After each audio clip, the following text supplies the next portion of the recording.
Hello everyone, welcome to our Let's Play series of ELEX. This is Colonel RPG as usual, and I'm very happy that you're chose to join me today. Look at this!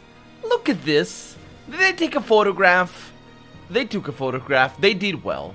I like that they took a photograph. That is a very pretty photograph, and it works very well to tell us about the three factions of this game. What were we doing yesterday? Oh, that's right, we're going north.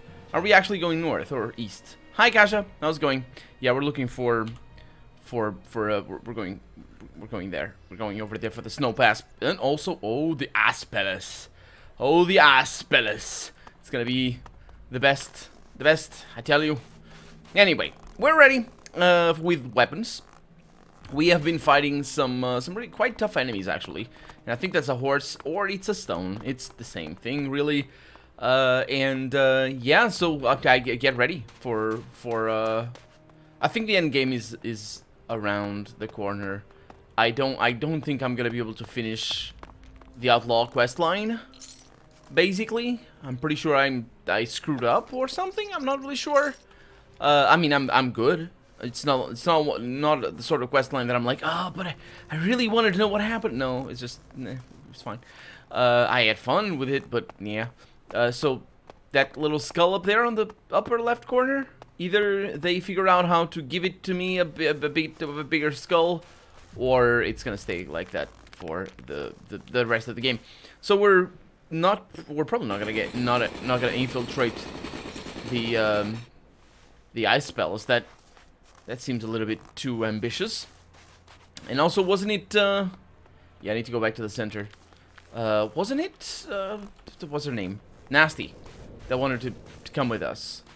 That's part of our quest. Need to switch companions. Center it is. Hi, Crystal Rat. Look out. 42. It's a bill thing.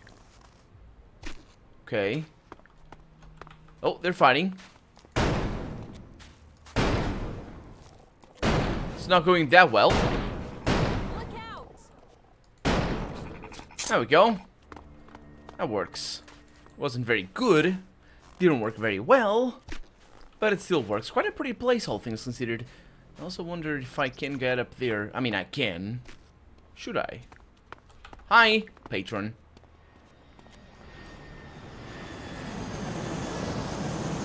Did they make a shadow on me? That'd be really cool. I don't think they do. Hi. Hello. Hello. That's the one. Nope, that doesn't work. No, that's not what I wanted. What? He doesn't attack? That. What? No, also. I mean, I guess I could try. Nice. Look out. Yeah. Oh. Ooh, this is. Woohoo! Oh, okay, this sucks. That's what that does. Oh, got myself. Okay, so it's an interesting weapon. Way too slow. I don't know what the obsession is with video games. Not just this game. Of slow projectiles? Seriously, there's no reason for that. You're not dodging the projectiles. You're shooting them at enemies.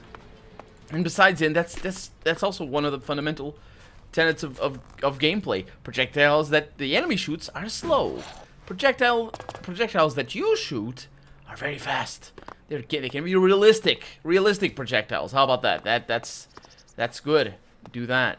And if you want the projectiles of the enemies to be fast, well, I mean, we have been playing first-person shooters for a long time now, so we are used to that. Seriously. For me, the one that I remember the most, I know I need to go back. Let's just check over here. The projectile offense that I remember the most is in Ark's Survival Evolved. The rockets, they're really hard to craft. I never crafted any. I was just mostly mooched off of Bumpy Bug Squigum's work. But yeah, the rockets are really hard to make. And let me just go to the center. That would be... Is that stack? What? No, you stay there. You're good. I'll worry about you in a little bit. That's the one. And they're so slow. They're so slow. They're like 30 kilometers an hour, 40 kilometers an hour. Like 20, 30 miles an hour. It's just the worst thing. It's really, really bad. And it's completely ridiculous because, of course, rockets are extremely fast. They're like 500 kilometers an hour up. They're even faster than that, most of them. Hi, Nasty. So follow me. Come with me. Yes. You don't need another companion. What? I'll tell you what I need. You don't need another companion. And don't talk to me like I've made anything terrible. Need to talk to this guy. Hey. Kaya, a powerful berserker Oh, mage, will be Kaya. happy to help defend the camp. A mage? Well, we could use more of those around here. Good. Hey, Kaya. So Kaya, I guess. Yeah. You should go back to Origin. All right. And that's that. So Nasty's up there. Yeah, I got the challenge that you asked for. Follow. Yeah. Yeah. Okay, let's go down here. Get some more shotgun shells. Also fuel. I can do that if he sells them and sells it anyway. So shotgun shells have that. Plasma cell. Do you sell fuel? Please sell fuel. Do you sell fuel? He doesn't sell fuel, does he? What would that be? I mean, it needs to be around here, right? I mean, I really, I really wasted the fuel that I had. Yeah, none of this. So he doesn't. Good. It's fine. Yes, of course. Okay. If you double right click, it doesn't actually skip both lines. But if you triple click, which like if it is immediate, it skips both lines and gets you out. I think that's what I keep getting, and gets you out of the dialogue. Okay, so we're good here. Let's go back to the north. Let's see. Stop making the disgusting noises that you're making. Oh, there's a converter. We're gonna have such fun with converters, aren't we? Oh yeah, also that guy down there. I know you're there. I saw you. Just save the game. Now this is a place we can have some fun. Just have quiet fun, because I mean, we are gonna fire a shotgun. The avalanches would be incredible. That's the stuff. I'm not really sure if it's true that loud noises provoke avalanches. Maybe it is like remotely possible, and it's just something that has been popularized in.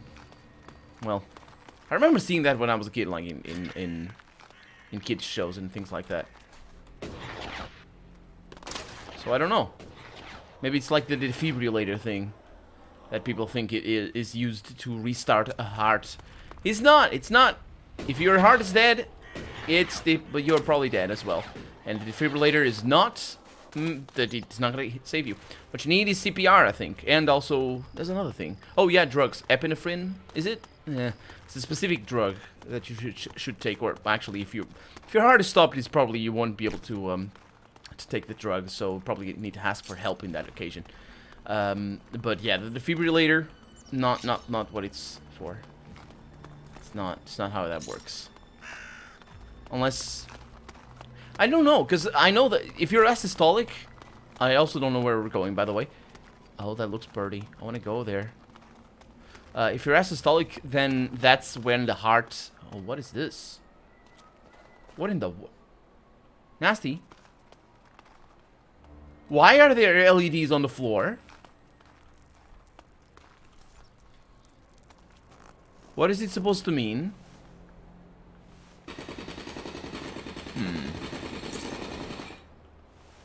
No. Yeah, but there's another state that the heart can take where it stops, but it's temporary, and I'm not really sure what it is. And in that occasion, I think you do need the defibrillator because it's like the tachycardia thingy, and that's the one where the heart is all like, and you don't know what to do with the heart, or I guess the heart doesn't know what to do with itself, and then you should, you know, basically reset the heart with a defibrillator. And of course you should only do it if you have training, which I gather is not that hard because it's like first Recipe over there for long-lasting healing potion. Oh yeah, must be amazing. It's like first rescue thingy or things. What I mean to say is you don't need to be a doctor to know how to use one of those things, which is great because that way more people can be saved with the whole shock to the face or the heart, or it's not the face, of course. Although it would be interesting. It's a relatively low voltage, so is it voltage? Whichever one it is, it's a relatively low one. It's not like in movies you see people just like jump. I'm being shocked. No, that's not how it works. You may ask why I know a lot about this stuff. I don't know, I'm pedantic. That's why I know a lot about this stuff. When I figured out, ooh, that so you don't die if you have a bath after eating? What? You can go to the beach after eating? And then I look it up and research it. And yes, as it turns out, it's a complete total myth. I mean, I knew it was a myth, because people, when I was a kid, people told me I shouldn't drink after eating a banana. So, no, wait, it's not bananas, it's not bananas. That is also, well, it is bananas to say that, but not the, that's not what I mean. People told me that I shouldn't drink after eating a peach.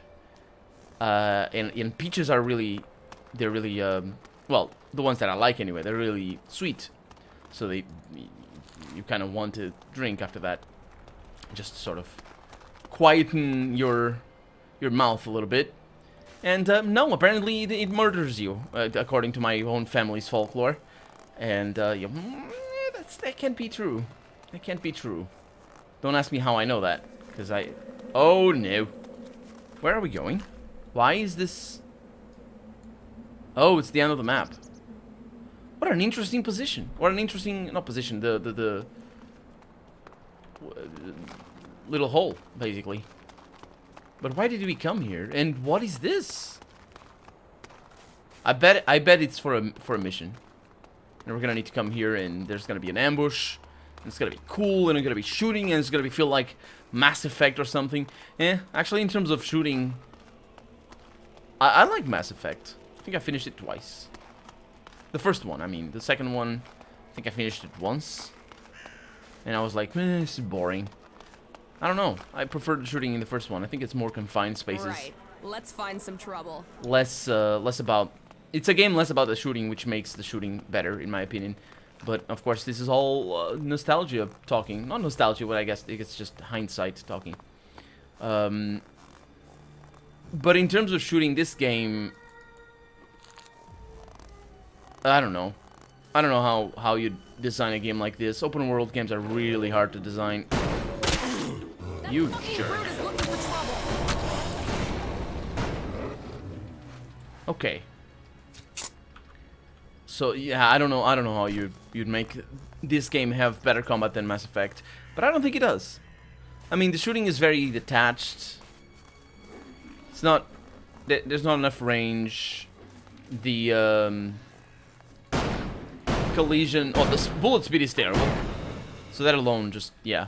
The collision is all over the place. Just weird that the bullet kind of fires down. Like, why? Just why? It doesn't really spoil the fun. That's the interesting bit. 'Cause I grew up playing games that are brilliant but otherwise really flawed, like Vampire Bloodlines, for example, or Baldur's Gate, for example, or Fallout, for example. Hi. Yeah. Ouch. Okay. So I sort of learned how to look past certain limitations and basically limitations. It's why I say it's all about expectations and how a game manages to hit your expectations of what the game is. The other day, somebody commented in a video of mine of Ring of Protection that I have already. Nice. Of Baldur's Gate, I think it was. Yeah, it was like episode 67 or something of the Let's Play of the second game. I also want to go below. I think we've been down there. Yeah. And they were like, this game just... what was the problem? I think basically it's the point of no return, and Baldur's Gate 2 is a really tough game. and there's like this fight. I think it's a dragon or something like that, where the commenter just couldn't get past it and needed to buy some things, and it couldn't because it's a point of no return, and it's actually a point of no return for hours already. So it's like I understand their frustration for sure. Yeah, we're gonna have a lot of fight over there. This is gonna be fun. So I understand their frustration, but I never really saw that as a thing. For one, I guess, I don't know, there's different people will have different ways of looking at it, but when I was a kid, if I couldn't finish the game, it was my own fault, and I saw it as a sort of limitation of me rather than the game. Not to generalize, I don't want to take any moral stance on the issue, but the thing is, there were a lot of games that I knew, and people around me knew, that they never finished because it was too hard. And Baldur's Gate 2 was one of them. It took me forever to finish it for the first time because it's really, really hard. And in fact, I finished the first game.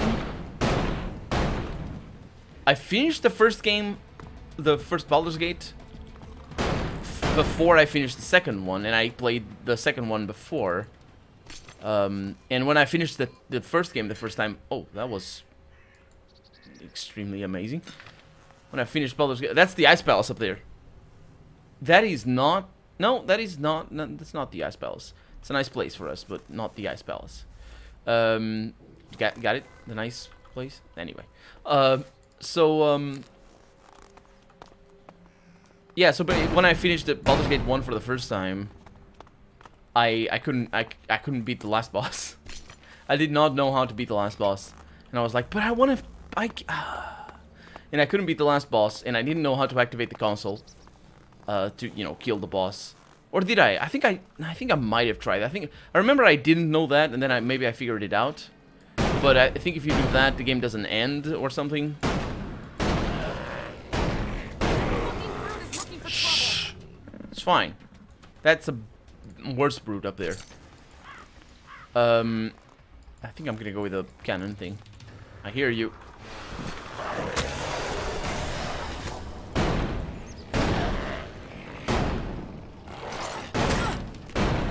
Yeah, that's what you get for staying still, you idiot. And I basically... There's gotta be some action here. Shh, there's a lot of action, shut up. And I basically watched the video on the game folder to see how it ended. And basically I said to myself, yeah, that's the game, I beat it. And I never beat the last boss, and I went on... That fucking brute is looking for trouble. Oh. So yeah, that crashed. It's fine. So basically I went on to finish the second game, which is considerably difficult, but more difficult. But I guess I figured it out a little bit better, and how to save scum royally with my ranger. So I went on to finish the second game. Yeah, you're the one that's crashing the game, though, I'm sure. Without actually ever finishing the first one. And the second time I tried the second game, I couldn't finish it. Couldn't get past the last boss of the main game, and then the expansion couldn't even get into it. I think I've only finished the expansion about 3 times, or 4, maybe, I don't know. Of Baldur's Gate 2, I mean. It's gonna be an interesting place. It's already making terrible noises at me. So it was because I just knew it was a really... That was... It was a really, really hard game because I knew it was possible to beat it. And it's just a matter of, you know, if I screwed up with things that I didn't buy, I had to reload and replay things, and that's just how it goes. But I grew up with that mentality. And especially on role-playing games, and especially if you play Fallout or, well, I guess Fallout, and just sort of are aware that at any moment you're never gonna get stuck in Fallout. I mean, you might have to reload because you got monsters between you and the exit or something.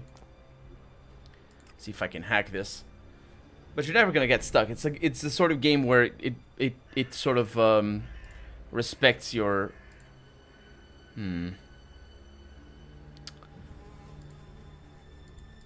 That's not...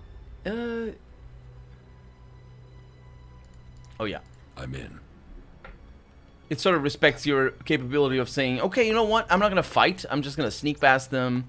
Or I'm going to tell them to let me through if you have the skills. Or I'm going to set up this bomb over here to sort of just bypass the whole place and just bring them down. Or all that sort of stuff. There's a lot of choices. And the second one has more as a general rule than the first one.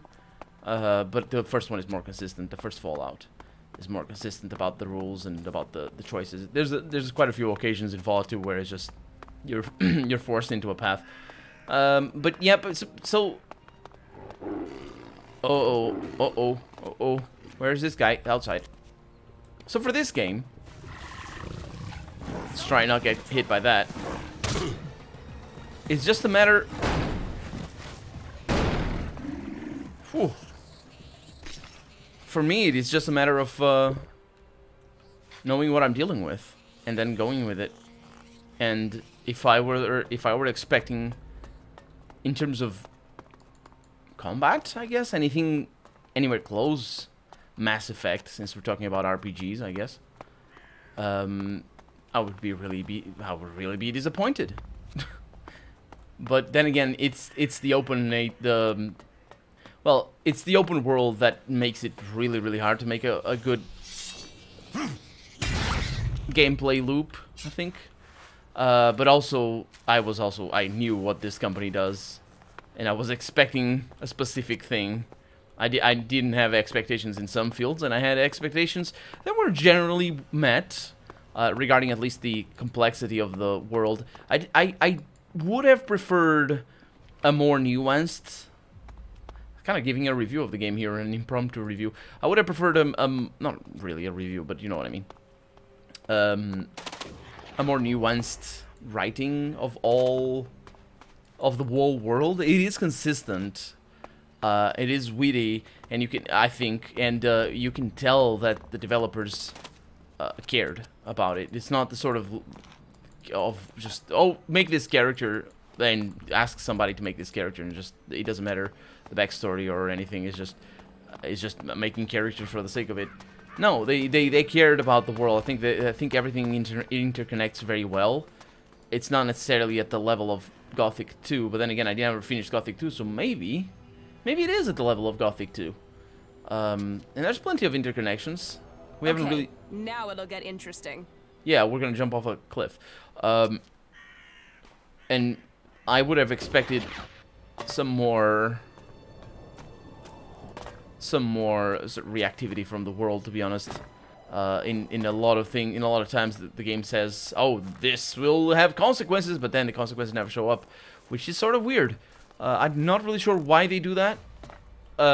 It might be just, in my experience, working with people in similar environments to game design, but not really game design. I wish, when I say game design, but making games. In my experience, what happens is that somebody... This is locked. Oh. It's not telling me the difficulty. Too easy. Okay, good. It's just somebody that plays any game. And let's say it was the Telltale games. Let's say that. Just for example. It's an example. It doesn't need to be that. It could be others. Somebody in the team played it, and they said, hey, so I have this idea. Wouldn't it be cool? And they make a case. Not necessarily it's like a big palestra or anything. It's just, wouldn't it be cool for our game to tell the player when they've made a choice that matters? Because it's better, right?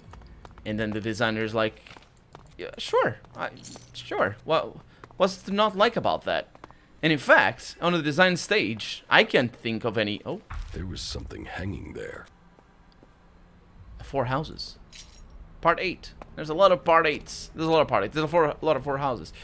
On the design stage, you wouldn't think that it would have any negative consequences. But after playing the game... And this is why experience matters so much for design. So much. It is incredibly important. It's not just about foresight or just genius. It is about experience as well, a lot of it. Let's go down. I think now we can go to the transformer or whatever.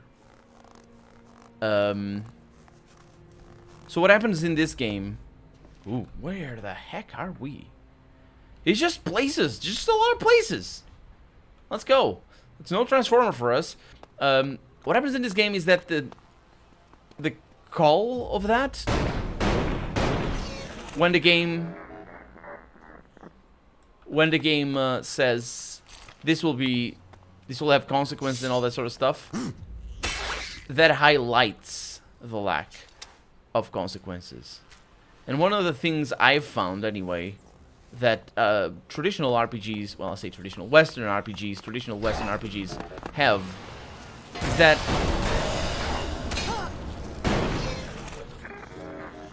as long as you let the player have a choice. There's a dead person over there. Not a person, a mutant. You're not a person. As long as you let the player have a choice, that is good enough. So often.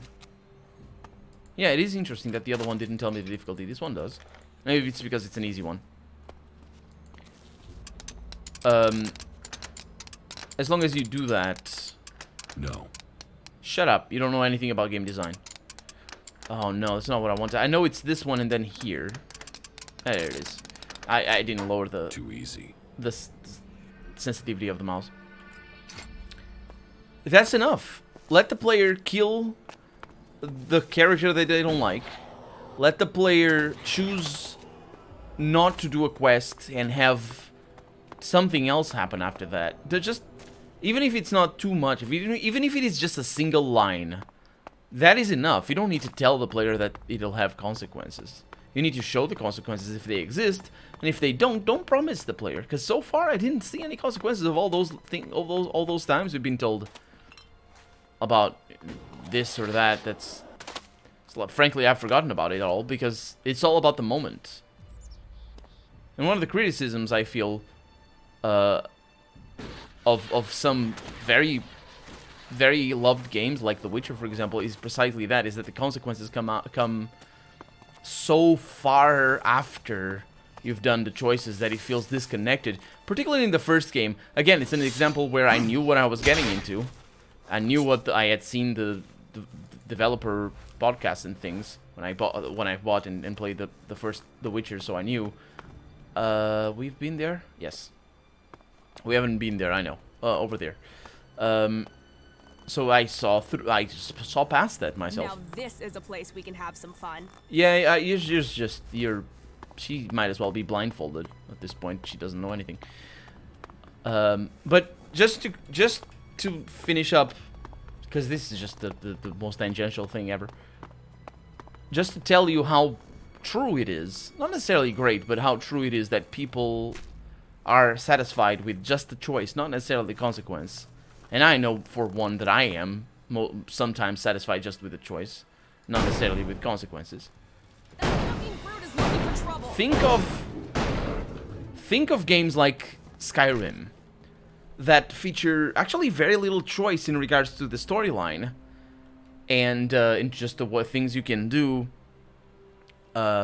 But just because you can choose a different outfit, because you can have a different class, and because you can do so many things that are different and just sort of go to the bar and just listen to the songs, or go make potions, or craft this, or go hunt specific enemies and all that sort of stuff, people make up their own stories. And I don't know if Bethesda is ever aware of that when they make their design.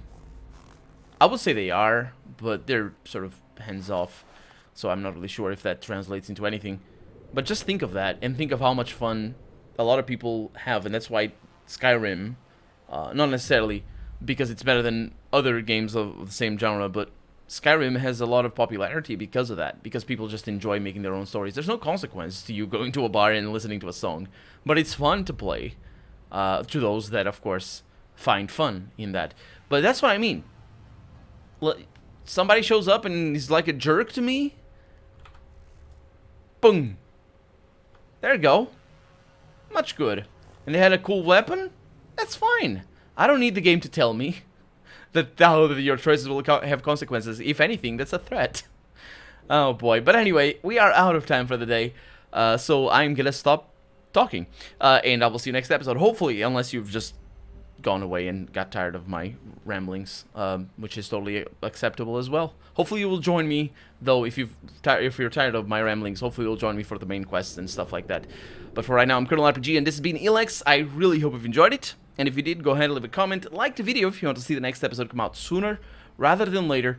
But above all, thank you so much for watching, and I hope I'll see you next episode. Bye bye.